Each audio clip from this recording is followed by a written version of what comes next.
suñ jafe-jafe ñun waa Kulu Mboodu daal premier mooy ndox parce que dëkk bi buñ ko xoolee tey dëkk yi gën a mag ci commune rurale bi ci la bokk parce que dëkk boo xam ne boo xoolee population bi fii fanaan lu mu gàtt ëpp na 3000 personnes tey ci biir ñàkk ndox ci la ñuy dund taalibe yooyu dem nañ ba nga xam ne am na ñu xam ne ñoom ñooy rotali seen bopp ci teen bi parce que kër yañ nekk jigéen ñi mënuñ leen supporter ci ndox ndax yàgg nañ dañuy dig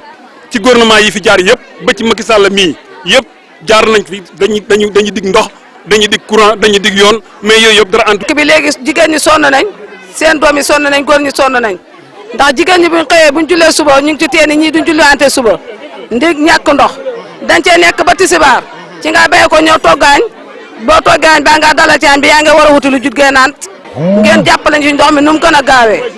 loolu wëgg mooy suñ liggéey jigéen ñi biir yi da ngaa gis ku ci dem wëgg boo ñëwee da ngay tëgg ba taxalam ante jotee dañ la yóbbu kañ moor léegi ku si nekk ba ëmb ba toll si ay ñaari weer rek ñett rek si biir bi daanu loolu yëpp si affaire jafe-jafe leen toll